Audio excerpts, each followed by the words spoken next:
and welcome back to Help My Business is Growing, a podcast where we explore how to grow and build a business that is healthy and sustainable. I'm your host, Kathy Spatina. For many businesses, the biggest struggle on the road to achieving successful and sustainable growth is hiring the right people. Getting the right people into the right seats is vital for your company because when your people are in the right seats, doing things that they're good at, they're engaged, the morale is higher, and it fuels productivity, which translates into higher sales, revenues, profitability, and cash. But hiring the wrong people, on the other hand, can open floodgates for costly mistakes. Employee morale can drop, you'll experience more absences, you'll have more staff members just going through the motions. And let's not forget that there's time and effort and salaries that you lose when you go through the hiring and onboarding process the second, third, fourth, or even fifth time, because the people you hired were just not a good fit. And when you zoom out, this means lost productivity, profitability issues, cash issues down the road. So, is there a surefire way to choose the right person for the right job in your business? And just a quick reminder, all of the episodes on this podcast, including this one, come with timestamps for topics that we discuss, and each one has their own blog post as well. You can find the links and the detailed topics in this episode's show notes. Today, our guest is Danielle Levy. She is the CEO and founder of the Boardroom League. She has helped 6- and 7-figure businesses expand with clarity and efficiency, and she does this by assisting them in building a trustworthy ecosystem of professional resources so that they can focus on their zone of genius instead of being distracted by day-to-day business obligations. She holds an MBA, is a certified project management professional, and is a certified online business manager. She provides insights and actionable tips on how you can hire the right people to ensure the growth of your business. Join us.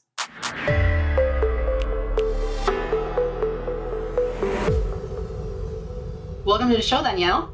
Thank you for having me. I'm so excited you're here. You know, I work with growing businesses for quite some time now. And one of the things that they all seem to struggle with is the people side of the business. When to hire them, how to hire the right people, how to manage them, how to pay them well, topics like that. And all of these are important, but hiring the right people, I think is especially important because if you don't have the right people in the right seats, you're wasting a lot of resources and potential. Yours and theirs. And at worst, it can actually open doors to some really costly mistakes. And you help businesses put the right people in the right seats. So I want to get your perspective on what have you seen with the businesses that you work with? Sure. So there's a couple of trends that I see. One is because I work with a lot of growing businesses. So they hire a lot of the companies that I work with hired their next door neighbor or their best friend, Susie Q or, whomever to come into their business to support them because that's where the level of trust is.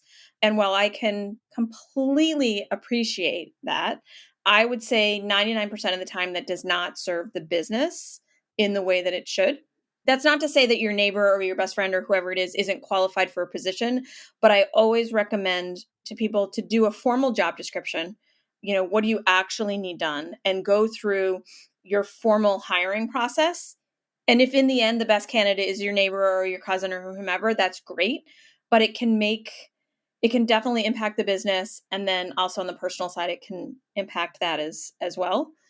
The other thing that I see that happens is people have this idea that there's this unicorn person out there. And I think especially as businesses grow, it takes for a lot of people a lot of strength and courage to make that first hire. And so when they find that person, there's this, can you just do this? And can you just do that? And can you just do the other thing? Because of the time and effort involved in needing to sort of expand those communication channels even further to bring other people in because of that trust factor. And I also don't think that that is healthy for a business either. I think it's really important to set people up with expectations in their job that they can excel and not ask people to do all of the things because people are going to stay the long term if they're feeling good about their role. And I can give an example of this. And so even though more people can seem like a greater expense, if done correctly, it actually is a cost savings because you're bringing in professionals that know exactly what to do in those moments rather than having to fix the mistakes of someone that's doing their best. I will share, it's just, I'm really embarrassed by it, but it's a true story. So I am with a client and I'm still with her, and her accounting person had left her. And she said, would you mind just jumping into QuickBooks and taking care of the invoicing for me? It wasn't that I didn't understand what had to happen. It wasn't that I didn't understand from a business perspective everything that needed to go into it. It was that she was operating with the free version that had a lot of nuances. And this piece of software and the way that it was working wasn't logical to me. So I could map out a spreadsheet saying this client needs this amount on this date, but the actual putting it into place, I never, of course, billed her for any of the time, but I would spend hours upon hours correcting my own QuickBooks errors because that's not what I'm skilled to do. And it was a very transparent conversation that I led with her saying I would like to fire myself from this part of my role. That actually led to a really great conversation about where can I add value in the business. And I've got an amazing relationship with her because the things that I'm doing in her business, I do really well, as opposed to trying to also be this accounting person that I was really lousy at. Yeah, and you bring an excellent point to that, because I see that as I go into the businesses, sometimes they have their admins or they have their office managers do their QuickBooks. And that's what usually gives me a little bit of pause, is because the problem with that is it's not just putting the invoices in, it's also making sure that the data flows in correctly, because as the business grows, you really need the data to make decisions. And if the data is not correct, you have the garbage in, garbage out. You cannot make good decisions on bad data. It does not happen ever. So I am so glad that you actually have that conversation with her, that this is not your expertise, because actual bookkeeping, it's not just keeping track of the expenses and the invoices, and it's actually knowing where to put it, what it's appropriate to put in and what it's not. And you really need a skilled bookkeeper for that. And I'm so glad that you had that conversation with her, because I mean that could do a lot of damage to a business. So it's great that you had that transparency with her. Yeah, and I think she really appreciated it. I mean, it wasn't like, "Hey, I'm done," but it was, "Hey, this isn't a good use of my time." Quite frankly, she could find someone less expensive than me that could do it much Yep. better. So, again, even though we had more people involved, it was the right people in the right seats, which was really important for her business. Exactly. And that's the easiest way to burn out your people too, because if they're not in the right seat doing the things that they're good at, that bring the value to your business, it's not just that it's not beneficial to you, but also the people burn out because now they have to train themselves on a completely new system, or they just might not want to do that. And they're just like, well, I mean, this is too much of a hassle. I'm just going to leave at this point. And you can burn that relationship with your employees too, right? Yeah, exactly. Yeah, I mean, every time that I would log into QuickBooks, I had to have this pep talk with myself. I mean, I'm fairly, I have an undergraduate degree, I have a graduate degree, I've got a bunch of certifications and credentials, but the amount of gumption that it would take for me to log into QuickBooks and say, everything's going to be okay. Everything's going to be okay. It was too much. I didn't want to do it, right? Just because I was trying to serve the client in what she was asking for, even though what she was asking for wasn't serving the business in the best way possible. Yeah. So how do you, let's say that you have an employee in your business that that might not be their expertise, but they're going along with it because they're really eager. Maybe they just come into the business and they really want to help you with everything. But you kind of see that they're struggling with what you just gave them as a task, and that might not be their expertise, I guess, or something that they really shouldn't be doing. Like, how do you have that type of conversation with them to really get to the bottom of is, should they really be doing this for you or not? How do you have that? How do you figure that out? And how do you have that conversation with them? Any tips on that? Sure. And if I could just expand on one thing that you just said, and you just use the word employee, but I would go so as far to say it's all team members, whether they are employees or contractors. I think it's the same conversation. There's an activity that I do with folks where you basically make a grid.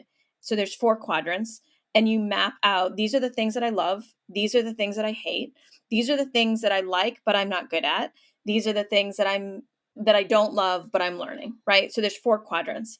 And what I generally ask people to do is map out everything that they do into those 4 quadrants. And the idea being, this is not something that I invented, but the idea being is that you always want every team member only doing the things that they love.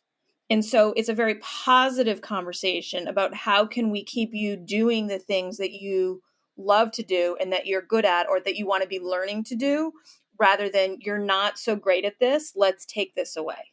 Because if you can build upon that momentum with team members in the things that they love, it's just going to grow your business that much further. So that's generally how I have the conversation. I treat every team member relationship like it's a partnership, because I think it's important that the business serves the individual just in the same way that the individual serves the business. Yeah, I love that because like I said, it's also they're more motivated because they're really doing the things that they love. Because I'm sure we've all experienced the feeling of when you go to work and you're like, oh, really, I have to do this again. There's the dread, and then there's the opposite of it is I cannot wait to do this because I really enjoy it. I love it. Yes, it's still work, but you have this internal motivation to even do better because of that because you love what you do. Correct. And even so far as just in the example that you just gave, I would say that if it's something that you have to do again, so it's a repeatable process and it can be documented and you dread it, there's no reason you can't train somebody else to do it. It's like someone's dread might be another person's joy. That's how I look at it. Exactly. And everything in the business should have the documentation or of one form or another to allow for that, right? Like if anything is a repetitive task or process and it needs to be documented, that anybody can pick it up.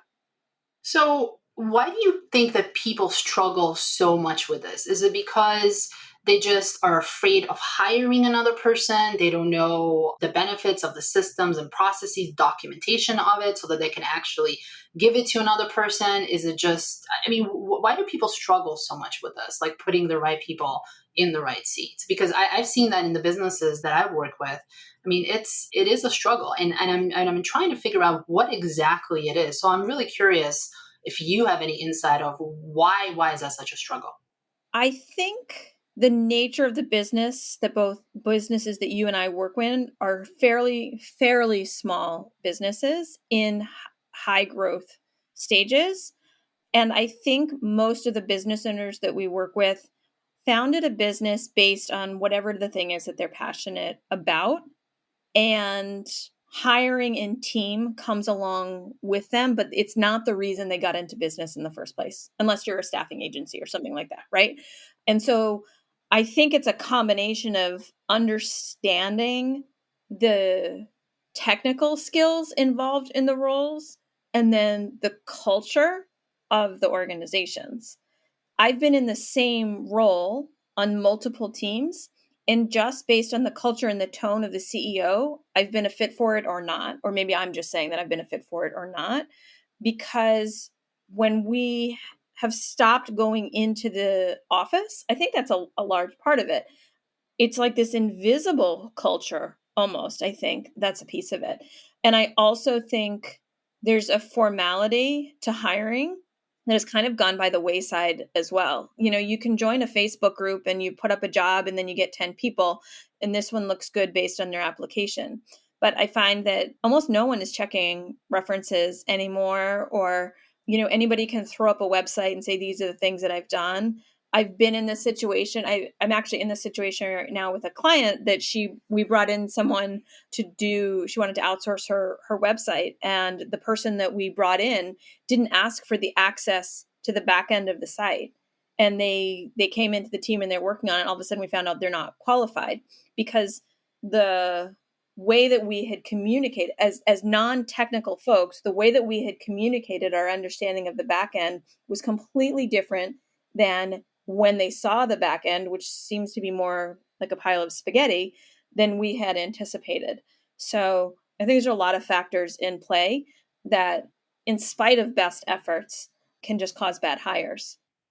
So in that example that you just gave, and I want to stick with this a little bit more, what do you think would have been a better way to hire for that person? What could you have done differently so that the person that you hired would have been a better fit? Is there a type of questions that should have asked, the type of site where you found the person wasn't the right place to find them? What could you have done differently there?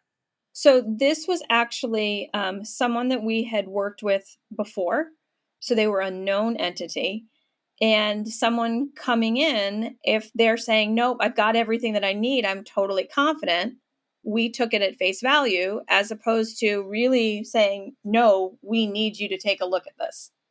And that's also a scary thing, because until they're under NDA, until, all of the agreements and things are in place, like, do you really want to give someone access to the back end of your site? And yeah, I don't think it was necessarily a bad hire.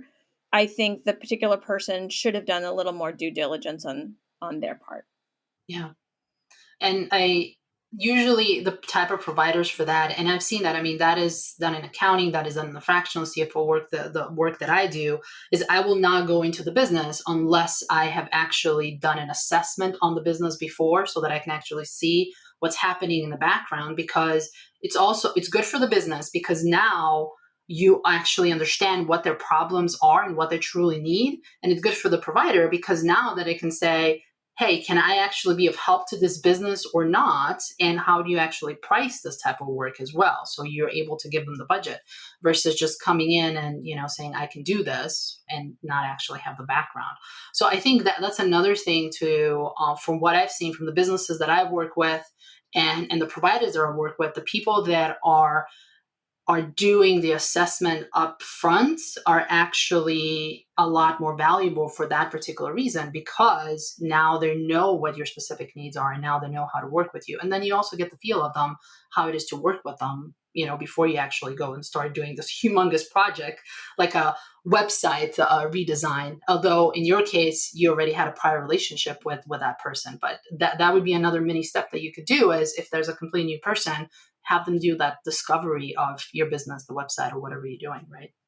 Yeah, and I think what's similar in your and my positions is we go into a lot of businesses and see a lot of different things, right? Yep. A lot of the CEOs that I work with, they only know their business and their experience. So, and oftentimes they're just passing along information. So my previous person said that this was the case, or, we've always done it this way. They don't have the perspective of business to know when, nope, this is typical, don't worry about it, or we should be concerned about this. And so I do think it should be either on the person coming into the business with the expertise, or to the CEOs that are listening to this, to push those experts into really understanding what they're getting involved with, because nothing is more frustrating, in my opinion, than making that hire, getting momentum going, and then to have those conversations like this isn't really working, or now we have to start over again, or it's going to cost you X number of dollars more because we hadn't planned for whatever. It's so much easier to have it at the start and then not disrupt the flow of the rest of the business. And when you said we've always done this way, I mean, I think these are like the most dangerous words in business. We've always done it this way, because just because you have done it and it's worked for you in the past, it doesn't mean that it will work for you in the future. And I think this is really important for growing businesses to understand that what helped you get to where you are now might not help you get to where you want to be or where you will be in 6 months, a year, 5 years from now. So as the business grows, the needs are constantly changing. Yeah, and actually, to take it one step further, I'm working right now with a client who's in a very, very high period of growth, and we will build out a system or a process or a department. And when we've got it to that maximum, like we did what we said we were going to do, we actually expect that it's going to break again. Because if you've done it correctly, Yep. the business continues to grow, and then you need a new system. So if it's, to go back to what you said, if this is the way you've always done it, then something's off in your business, because nothing in your business should be status quo. Yeah. And I love that it's going to break eventually. And that's normal. It will break eventually because the systems, the processes you have right now in place, you're going to outgrow them. But I think a lot of people think of the systems and the processes that I have as this. I think back into like my corporate days when back in, at the beginning of the 2000s when we had these like huge stack of manuals and everything was like there was dust piling on them. It doesn't work that way in new business anymore. Like you actually have software that helps you do this, that you can actually update it. So it's not just on a dusted old Google Drive somewhere. You actually, the best way is to integrate the systems and the processes in the business. They're front and center, and then you can see when something's not making sense anymore. What have you seen that actually works really well from the systems and the processes when the business like really, really growing and they're breaking like super fast? So I think the best way to get feedback in your company is always to listen to your customers, your clients, and listen to your team. You may not even realize something is broken, except that if you pick up on a comment somewhere or you find that your inbox manager is spending a lot of time doing this, why isn't this credit card work? Like whatever the thing is, I think those are the two places, the two people, so to speak, that I always go to figure out what's going well, what do we need more of, what do we need to retire, what do we need to revisit, is your customers and your team. Yeah. And I think especially the team that is on the ground constantly. So if you have, and I know with the businesses that are growing now, you start having layers in between too. So you might have a management team that manages your salespeople or your customer service or whatever it is. So the best way to do it is what I've seen works well is either have the questionnaires for your customers, and then the other thing is figure it out if there's certain things are constantly repeating, that the problems are being repeated in, let's say on the customer service. Maybe you need a another piece of software. Maybe you need an add-on or something like that. I've seen that work really well as well. Or maybe they're just people that need more education on how to use the certain software they're using right now in a better way. I've seen that too. Instead of like going out there and spending money on figuring out or throwing more money into buying another software, you can just use that one more efficiently that you have. I've seen that work very well too. Yeah, and I do think it's every position on the team and clients, everyone has metrics associated with them. And sometimes, like I had an experience where there's a particular piece of software that you can install in your inbox, and we noticed that customer service had declined significantly in their responses. And why was that? Or why were emails sitting longer than they should have been? That actually diagnosed a greater problem because she was customizing a lot of the work that she was doing. So it flagged some systems for us. When I say gathering feedback, it's kind of at the forefront, like the surveys that you said, but also in the background. If you go into a launch and you sell 100 spots in your program, but then you notice that your return rate is 65%. Well, why is that? Where is the disconnect? Why are your numbers looking different? So every stakeholder involved in the business should have metrics associated with it. And have you seen anything that's particularly helpful in terms of setting the metrics? Because that's another issue that I've seen businesses struggle a lot with. It's like, well, I know I need to measure something, but how do I measure it? How do I know what I need to measure? And usually my response to them is, well, start with what's actually important to you. And what's important to you right now, you might be in a launch, you might be putting a new product out there, you might be doing something that it wasn't important to you 6 months ago when you originally started doing the metrics, or maybe it won't be important for you 6 months from now because this new thing that you're trying to integrate in the business, it's just going to be completely integrated in business and you don't have to separately track it. But what have you seen in terms of setting the metrics and how to do that? What have you seen that works best for your clients? I would actually say this is why people need to hire subject matter experts that sit in the right seats, right? So I think the most important thing is to be tracking metrics. And personally, as someone that doesn't love numbers, I kind of find them to be this drug of sorts. Like once I know that I'm consistently tracking and I understand what I'm tracking, then I want to know this other thing. And then I want to know this other thing. And so it grows upon itself. So in the case of, your marketing strategy, work with the marketing operations specialist to figure out, and it can just be a very general, hey, what other metrics are you measuring relating to email for your other clients, right? And you start with, top 3 or top 4. And it's just consistently, how are they being tracked? Let's look at trends. And then you're like, well, this is cool, but what I really want to know is this other thing, or what I really want to know. So I would say it's actually the habit of gathering the data and really looking at it, not just tracking it, but just really looking at it, that eventually, like I said, it becomes this Kool-Aid, or it becomes like this drug that you start to figure out, like, these are the things that drive my business. But to get over that initial, oh my gosh, what do I do with these numbers? That's what I think. Yeah. It's kind of like peeling an onion. It has a layer, and there's always another layer behind it. It is, but I would say that people don't need to get to that inside part of the onion until they're ready for it, because otherwise it's numbers for the sake of numbers. And I think it's most important for people to go buy the onion and make their first couple of simple dishes with it, and then get more sophisticated. I love that analogy with cooking. That's a great one. I'm going to steal that, Danielle. We talk so much about this, and I think that this is one thing that I ask every single guest that comes into this podcast is about the one tip that they would give for someone that it's very actionable that they can do in the next week or so.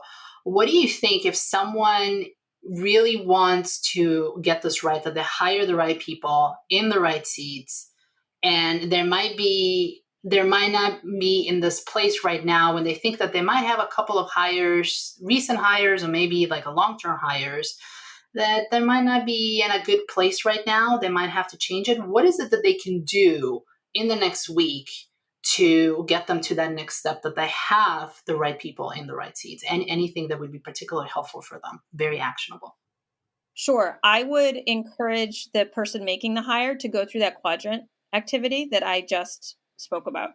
Anything that falls in the 3 quadrants that aren't lighting them up, I think within reason needs to be handled elsewhere. Now, don't get me wrong, as a business owner, like, I need to handle my taxes myself, right? Like, I mean, I have a bookkeeper and accountant and all that stuff, but like, I don't like that, but I'm not going to give that, to my graphic designer or my VA or whomever to handle. But within reason, make a list of all of those things that don't light you up, even if it's small, and especially the repetitive tasks. And that is the first hire that I think that needs to be made. The other piece of it is, I think it's a mindset shift. And I get asked this a lot.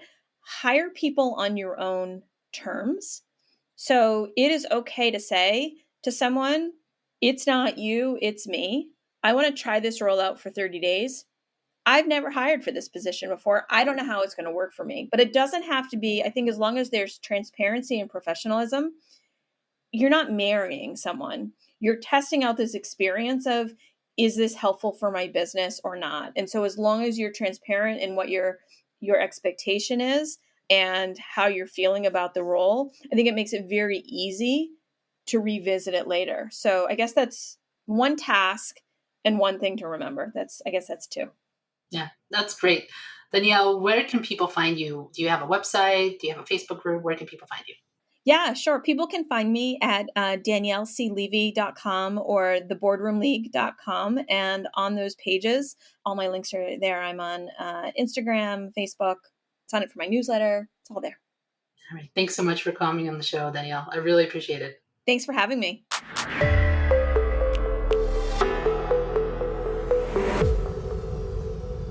Thanks so much for joining us. And I hope that today's episode has given you insights on how to get the right people in the right seats for your business. Next week, we'll have a unique and informative chat with Christopher Giddings about how a growth mindset can go a long way in growing a business. Also, if you love this episode, you can find all the timestamps, show notes, blog posts, and links on the website, newcastlefinance.us/podcast. And before I go, I do have a favor to ask. If you're listening to this on Apple Podcasts, if you could please go to the show and tap the number of stars that you think the show deserves, because it helps other people find it too. Thanks so much. Until next time.